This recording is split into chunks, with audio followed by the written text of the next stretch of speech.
시어머니의 서랍, 30년 만에 알게 된 진실. 1.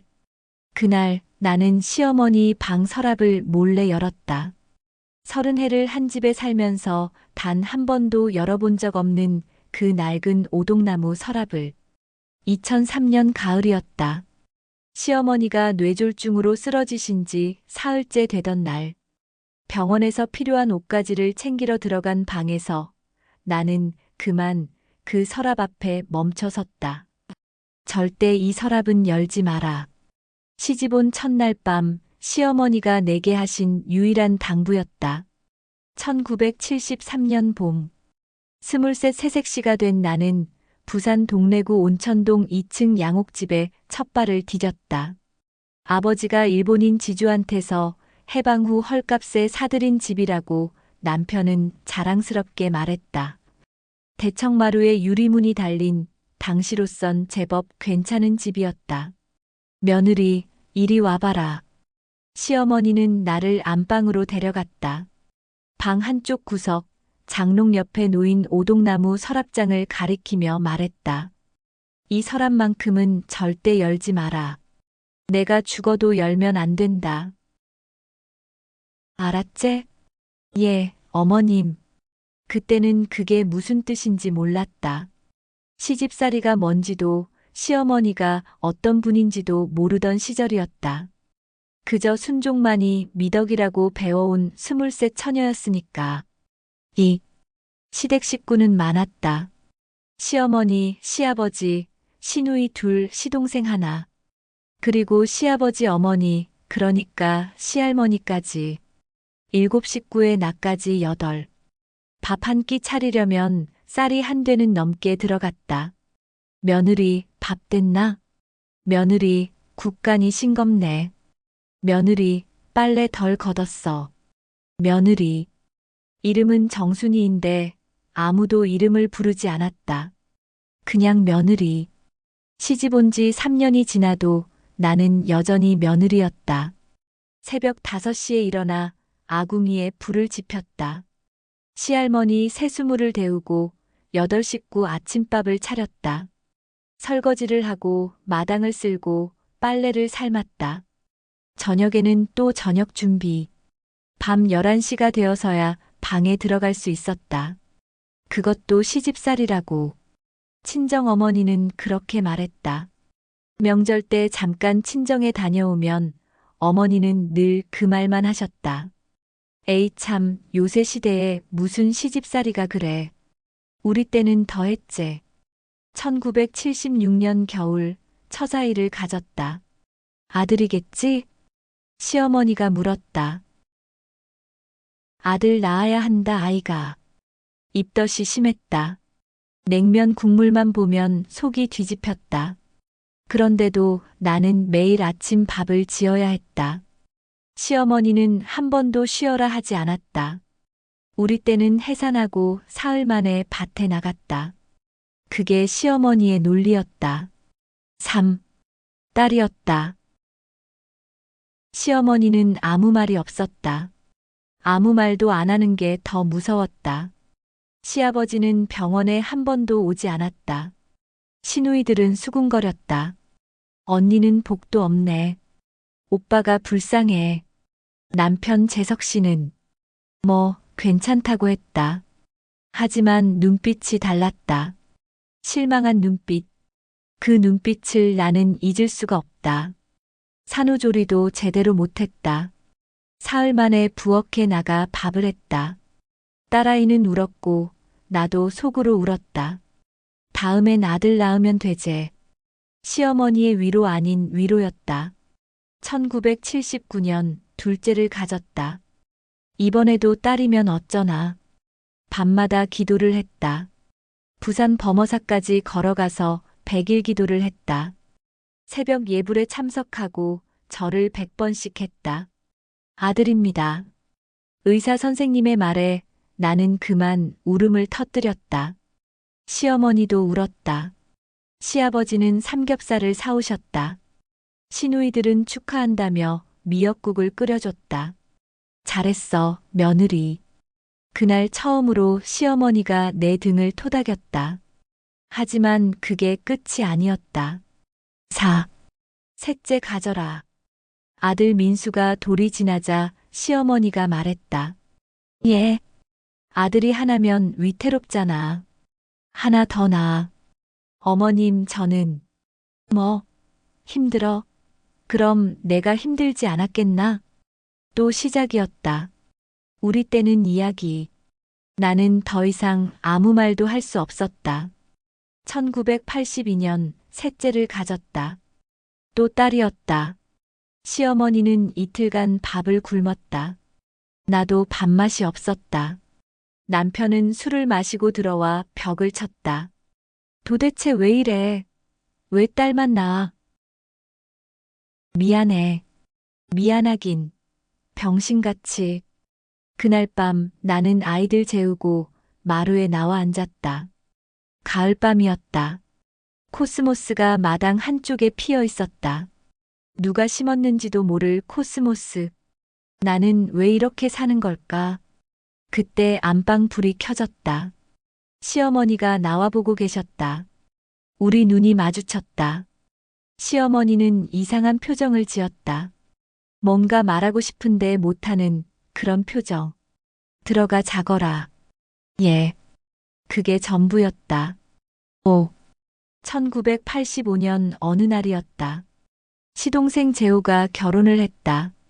신부는 경남 창원에서 온 25 처녀였다. 이름은 영미. 아주머니, 앞으로 잘 부탁드려요. 영미는 밝고 당찬 아이였다. 나와는 정반대. 시어머니한테도 스스럼 없이 웃으며 말을 걸었다. 어머니, 이거 제가 만든 건데 드셔보세요. 어머니, 날씨 좋은데 산책하실래요?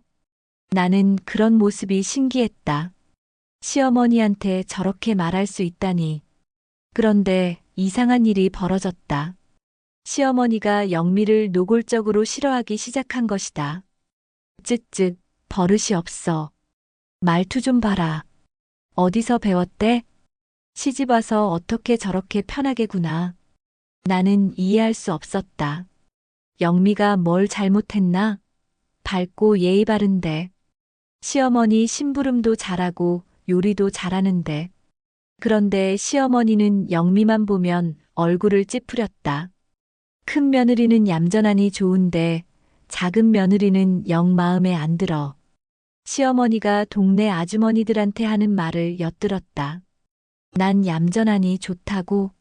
그동안 나한테 그렇게 구박하더니 기분이 묘했다. 6. 영미는 1년 만에 임신을 했다. 아들이었다. 시어머니는 아무 반응이 없었다. 축하도 격려도 없었다. 오히려 더 차갑게 대했다. 어머니, 병원 다녀왔어요. 그래. 어머니, 오늘 초음파 봤는데요. 알았어. 나는 이상했다. 손주인데, 그것도 아들인데, 왜 저러실까? 1986년 봄 영미가 아들을 낳았다. 재혼의 처자들. 동네 집안의 넷째 손주. 어머니, 애기 예쁘죠? 영미가 웃으며 아기를 안겨드렸다. 시어머니는 잠깐 보더니 돌려줬다. 너희가 알아서 키워라. 예. 나는 손주 돌볼 나이가 지났다. 영미의 얼굴이 굳었다. 나도 놀랐다. 시어머니는 내 아들 민수 태어났을 때 거의 1년을 키워주셨다. 그런데 영미 아들은? 그날 밤 영미가 내 방에 왔다. 언니, 제가 뭘 잘못했나요? 어머니가 왜 저렇게 저를 싫어하세요? 시집 온 지 3년인데 한 번도 웃는 얼굴 본 적이 없어요. 나는 대답할 수 없었다. 나도 몰랐으니까. 전 정말 열심히 했어요. 청소도 하고, 빨래도 하고, 밥도 하고. 그런데 영미가 울었다. 나는 그 손을 잡아줬다. 나도 그랬어. 처음엔 다 그래. 거짓말이었다. 시어머니가 영미한테 하는 건 차원이 달랐다. 7. 1988년 어느 날 밤이었다. 나는 우연히 시어머니와 시아버지의 대화를 엿듣게 됐다. 마루 끝에서 빨래를 개고 있는데 안방에서 목소리가 들렸다. 그 앤 왜 그렇게 대하는 거요? 시아버지 목소리였다. 작은 며느리 말이오. 착한 앤데 왜 저렇게 구박을 하는 거요? 당신은 몰라. 뭘 몰라. 손주도 낳았는데. 그래서 더 안 되는 거야. 무슨 소리요? 너무 닮았어. 뭐가? 그 사람을. 그 사람? 나는 숨을 죽였다. 여보, 그건 벌써 40년 전 일이 아니오? 40년이든 80년이든 상관없어. 난 평생 잊을 수 없어. 시어머니 목소리가 떨렸다. 작은 며느리 얼굴 보면 그 사람이 떠올라. 말투도 웃는 것도 걷는 것도. 미치겠어. 여보, 난 그 애를 볼 수가 없어. 미안하지만 대화는 거기서 끊겼다. 나는 그날 밤 한숨도 못 잤다. 그 사람이 누구지? 40년 전 시어머니가 뭘 겪은 거지?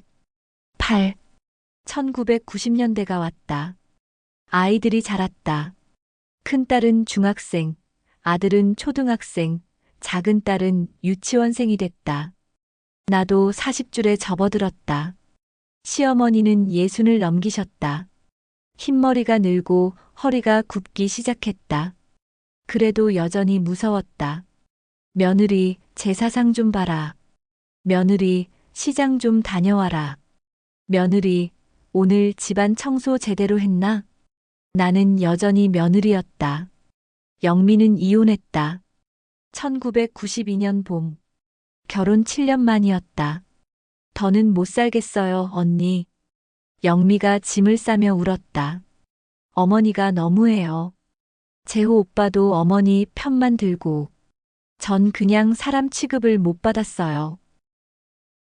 죄송해요, 언니. 언니한테 미안하지만 전 나가야겠어요. 영미가 떠났다. 아들을 데리고. 시어머니는 그날도 무표정했다.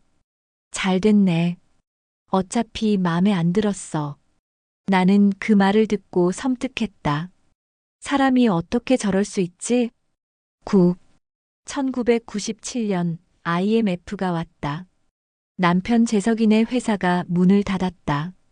부산 서면에서 작은 무역회사를 다니던 남편은 하루아침에 실업자가 됐다. 엄마, 미안해. 남편이 술을 마시며 울었다. 나는 식당 일을 나가기 시작했다. 근처 국밥집에서 아침 7시부터 오후 2시까지. 한 달에 40만 원. 시어머니는 또 그 말씀을 하셨다. 우리 때는 더 힘들었다. 하지만 이번에는 달랐다. 시어머니가 당신 노인정 나가는 걸 그만두셨다. 내가 집에서 손주들이나 봐야지. 그날 처음으로 시어머니가 나를 도와주셨다. 아침 밥을 해놓고 마당을 쓸어놓고 아이들 도시락까지 싸주셨다. 나는 울컥했다. 어머니, 됐어. 가봐. 늦겠다. 감사합니다. 우리가 식구 아이가. 이럴 때 도와야지. 그날 이후로 시어머니가 조금씩 달라지기 시작했다. 2000년대가 왔다. 새천년. 아이들은 다 컸다. 큰딸은 대학생, 아들은 고등학생, 작은 딸은 중학생. 남편도 새 직장을 찾았다. 작은 회사였지만 그래도 월급은 나왔다. 시어머니는 70을 넘기셨다. 건강이 안 좋아지기 시작했다. 당뇨에, 고혈압에, 관절염까지. 며느리, 병원 좀 데려다 줄래? 네, 어머니. 내가 모시고 다녔다. 일주일에 2~3번. 시어머니 손을 잡고 버스를 타고 병원에 갔다. 고맙네. 아닙니다. 내가 너한테 많이 미안하다. 2001년 가을, 시어머니가 갑자기 그런 말을 하셨다. 병원 앞 벤치에 앉아서. 예. 시집살이 많이 시켰지? 미안해. 나도 그렇게 배워서 다르게 할 줄 몰랐다. 나는 울컥했다. 30해를 함께 산 시어머니. 처음으로 미안하다는 말을 들었다. 괜찮습니다, 어머니. 괜찮진 않채. 나도 알아. 시어머니가 내 손을 꼭 쥐었다. 근디 말이다. 나도 참 힘들었다. 나도 며느리였거든. 내 시어머니는 더했어. 나는 밥도 제대로 못 먹었다. 매일 맞았고, 시어머니가 먼 곳을 보셨다. 그래서 너한테 그렇게 한 건 아니고, 그냥 그게 당연한 줄 알았다. 미안하다. 나는 그날 시어머니를 조금 이해하게 됐다. 하지만 여전히 궁금했다. 영미에게 그렇게 대한 이유. 그 사람이 누구인지. 10일. 2003년 9월 15일. 시어머니가 쓰러지셨다. 아침 6시쯤이었다. 안방에서 이상한 소리가 들렸다. 달려가 보니 시어머니가 바닥에 쓰러져 계셨다. 어머니. 119를 불렀다. 병원으로 급히 실려갔다. 뇌졸중이었다. 중환자실로 옮기겠습니다. 상태가 좋지 않습니다. 의사 선생님 말에 다리에 힘이 풀렸다. 사흘 동안 중환자실에 계셨다. 의식이 돌아오지 않았다. 나는 병실 밖에서 기도했다. 제발 깨어나세요. 그리고 병원 생활에 필요한 것들을 챙기러 집에 갔다. 속옷, 수건, 옷까지. 시어머니 방에 들어갔다. 장롱을 열었다. 그리고 문득 그 서랍이 눈에 들어왔다. 오동나무 서랍. 30년간 한 번도 열지 않은 그 서랍. 절대 열지 마라. 시어머니의 목소리가 들리는 것 같았다. 하지만 나는 그만. 손이 움직였다. 서랍을 열었다. 12. 서랍 안에는 낡은 상자가 하나 있었다. 나무 상자. 먼지가 수북이 쌓인. 나는 떨리는 손으로 상자를 꺼냈다. 뚜껑을 열었다. 편지였다. 누렇게 바랜 편지 수십 통. 봉투에는 시어머니 이름이 적혀 있었다. 기목희 귀하. 발신인 이름은 지워져 있었다. 아니, 일부러 지운 것 같았다. 검게 칠해져 있었다. 나는 첫 번째 편지를 펼쳤다. 오키야, 미안해. 정말 미안해. 내가 너를 버리게 될 줄은 몰랐어. 아버지가 정해준 혼처를 거부할 수 없었어. 나는 겁쟁이야. 너를 사랑했어. 정말 사랑했어. 하지만 나는 장남이고 집안이 어려워. 아버지 말을 거역할 수 없었어. 너를 만난 그 여름이 내 인생 최고의 순간이었어. 동네 온천장에서 벚꽃 필 때 우리가 걸었던 그 길을. 미안해. 용서해줘. 마이너스 1948년 6월. 손이 떨렸다. 다음 편지를 펼쳤다. 오키야, 내가 결혼한다는 소식 들었어. 축하해. 정말 축하해. 잘 살아. 행복해. 나도 결혼했어. 아버지가 정해준 사람과. 창원 집안 딸이야. 착한 아이야. 하지만 내 마음속엔 여전히 너뿐이야. 이게 마지막 편지가 될 것 같아. 이제 그만 너를 놓아줘야 할 것 같아. 안녕, 오키야. 마이너스 1950년 3월.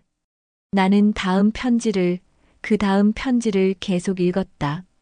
1948년부터 1965년까지 17년간의 편지들. 만날 수 없었던 두 사람의 사연. 시어머니와 그 남자아이. 그리고 마지막 편지. 오키, 내가 죽는다. 가남이래. 6개월 시한부. 죽기 전에 너를 한 번만 보고 싶었어. 하지만 그럴 수 없겠지. 너에게도 가족이 있고 나에게도 가족이 있으니.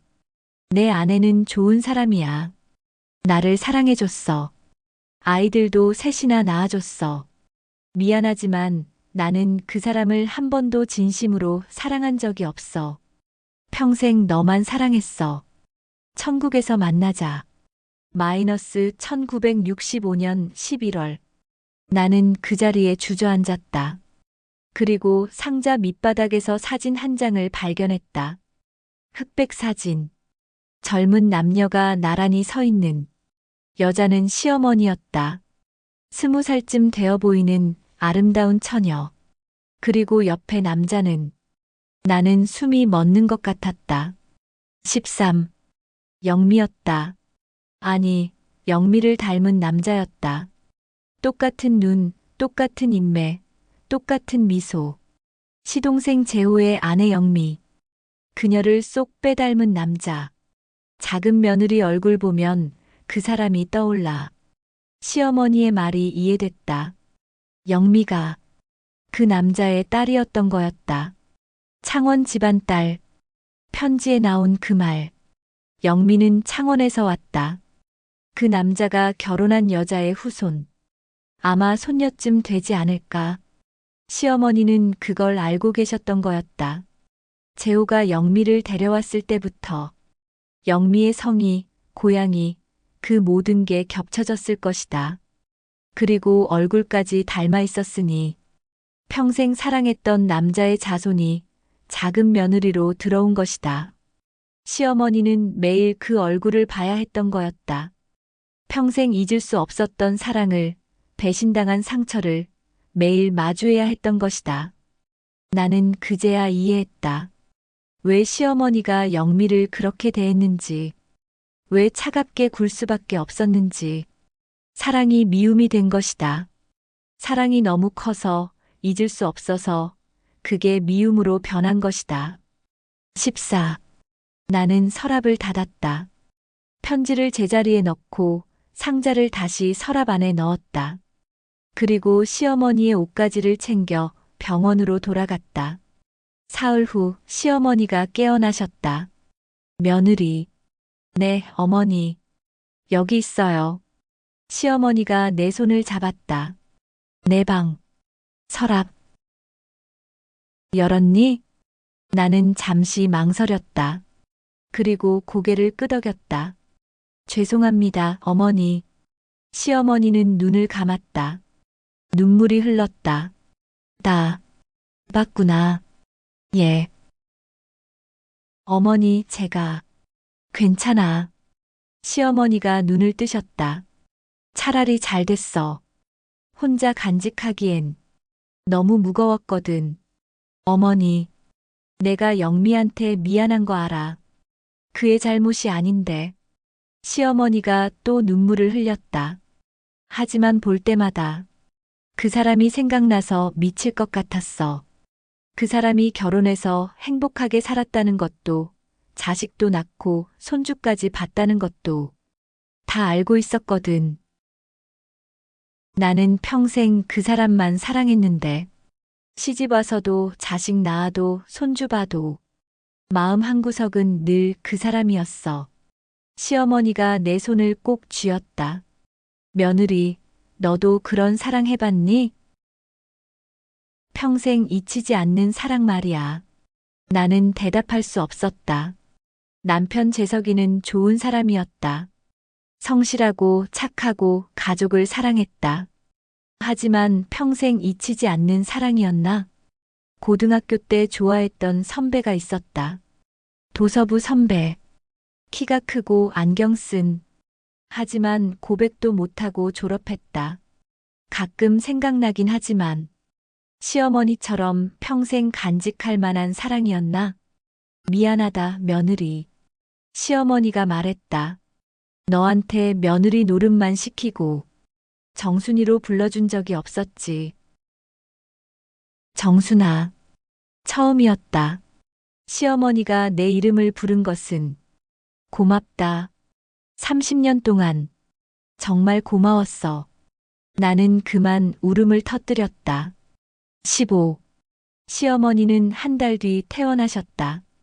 왼쪽이 마비가 왔지만 다행히 말은 할 수 있었다. 나는 매일 재활 운동을 도와드렸다. 손을 잡고 천천히 걷는 연습을 했다. 정순아, 창원에 전화번호 좀 알아봐 줄래?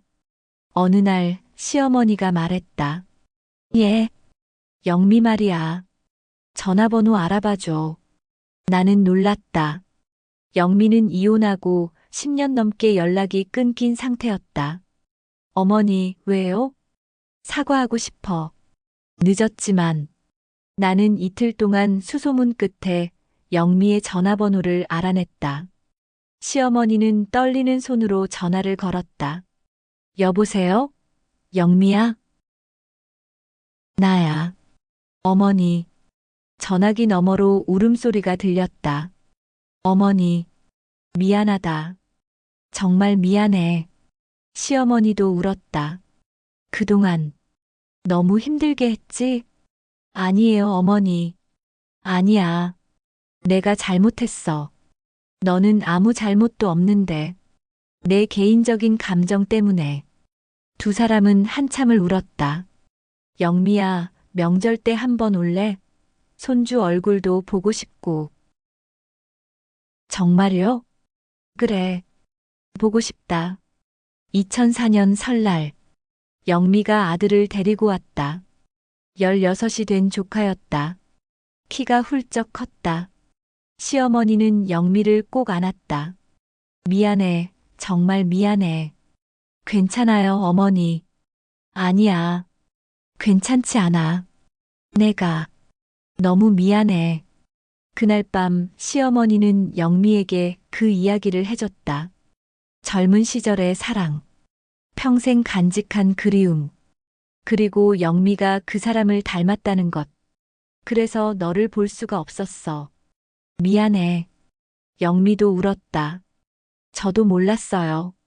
제 할아버지가 그런 분이었는지. 내 잘못이 아니야. 다 내 문제야. 두 사람은 밤새 이야기를 나눴다. 나는 부엌에서 그 소리를 들었다. 울음소리, 웃음소리, 용서와 화해의 소리. 16. 2005년 봄. 시어머니의 건강이 더 나빠졌다. 폐렴이 왔다. 다시 입원했다. 정순아. 네, 어머니. 내 서랍에 있는 거 다 태워줘. 예. 그 편지들. 이제 필요 없어. 하지만 괜찮아. 이제 놓아줄 수 있을 것 같아. 시어머니가 창밖을 봤다. 벚꽃이 피고 있었다. 70평생을 그 사람 생각하며 살았는데 이제 그만 놓아줄 때가 된 것 같아. 어머니, 사랑도 때가 있는 거야. 붙들고 있을 때가 있고 놓아줄 때가 있는 거지. 시어머니가 내 손을 잡았다.